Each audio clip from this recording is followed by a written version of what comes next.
भगवत गीता के दूसरे अध्याय का 24वां श्लोक पिछले श्लोक में बताई गई बात को और भी अधिक पक्का करता है। पिछले श्लोक में भगवान श्री कृष्ण ने बतलाया था कि आत्मा को हथियार, आग, पानी या हवा नष्ट नहीं कर सकते। अब इस 24वें श्लोक में भगवान उन्हीं बातों को दोबारा दोहराते हुए आत्मा के कुछ और शाश्वत गुणों के बारे में बतलाते हैं, जिससे अर्जुन के मन में आत्मा के अमरता को लेकर रत्ती भर भी संदेह न रहे। अच्छेद्योयमदायोयम् अकालेद्यो शोष्य एव च नित्य सर्वगत स्थाणुर अचलोयम सनातनः।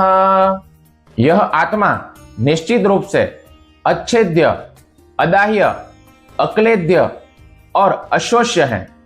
यह आत्मा नित्य, सर्वगत, स्थाणु, अचल तथा सनातन है। कोई सोच सकता है कि भगवान श्री कृष्ण ने पिछले श्लोक की ही बातों को इस श्लोक में दोबारा क्यों दोहराया। श्रील प्रभुपाद हमें समझाते हैं कि हम जीव भौतिक चेतना में इतने गहरे डूबे हुए हैं कि हम खुद को शरीर ही मानते हैं। इस भ्रम को जड़ से काटने के लिए भगवान ने इस सत्य पर बार बार जोर दिया है, ताकि अर्जुन और हम सब यह अच्छी तरह से समझ ले कि शरीर के मरने पर भी हमारा अस्तित्व किसी भी कीमत पर समाप्त नहीं होता। इस श्लोक का सबसे महत्वपूर्ण शब्द है सर्वगतः, जिसका अर्थ है सब जगह जाने वाली या फिर सब जगह मौजूद रहने वाली। इसका मतलब है कि आत्माएं केवल पृथ्वी पर ही नहीं, बल्कि वे पूरे ब्रह्मांड में हर जगह पर मौजूद हैं।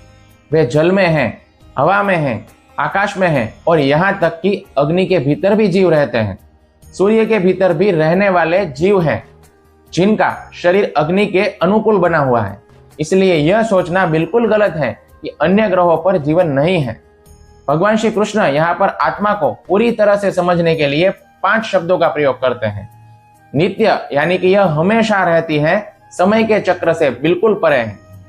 सर्वगतः यानी कि ब्रह्मांड के हर कोने में, हर तत्व में आत्माएं मौजूद हैं। स्थाणु यानी कि यह अपने मूल स्वरूप में स्थिर रहती है। अचल यानी कि यह कभी भी विचलित या परिवर्तित नहीं होती। सनातन यानी कि यह सदा से है और सदा रहेगी, इसका कोई भी आदि या फिर अंत नहीं है। यह भौतिक शरीर तो आज यहाँ है, कल नष्ट हो जाएगा, लेकिन आपकी आत्मा इतनी शक्तिशाली और स्थिर है कि संसार का कोई भी उथल पुथल उसके अस्तित्व को डिगा नहीं सकता। श्रील प्रभुपाद जी समझाते हैं कि यह श्लोक उन लोगों की धारणा को पूरी तरह से गलत साबित करता है जो ऐसा कहते हैं कि मरने के बाद आत्मा शून्य हो जाती है या फिर किसी निराकार ब्रह्म में विलीन होकर अपना अस्तित्व खो देती है। क्योंकि आत्मा सनातन और अचल है, इसलिए इसकी व्यक्तिगत पहचान कभी भी नष्ट नहीं हो सकती। हम हमेशा भगवान के सनातन अंश के रूप में जीवित रहेंगे। भगवान श्री कृष्ण अर्जुन को यह अंतिम भरोसा दिला रहे हैं कि भीष्म और द्रोणाचार्य जैसी महान आत्माएं सनातन, अचल और अविनाशी हैं। युद्ध केवल बाहरी परिस्थितियों को बदलेगा, उनकी आत्मा के अस्तित्व को नहीं।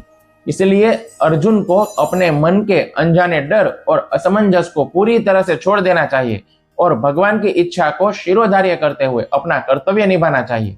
इसके बाद अगला 25वां श्लोक आएगा, जहां पर श्री कृष्ण बतलाएंगे कि आत्मा अव्यक्त और अचिंत्य है, इसलिए इसके लिए शोक करना बिल्कुल भी उचित नहीं है। हरे कृष्णा।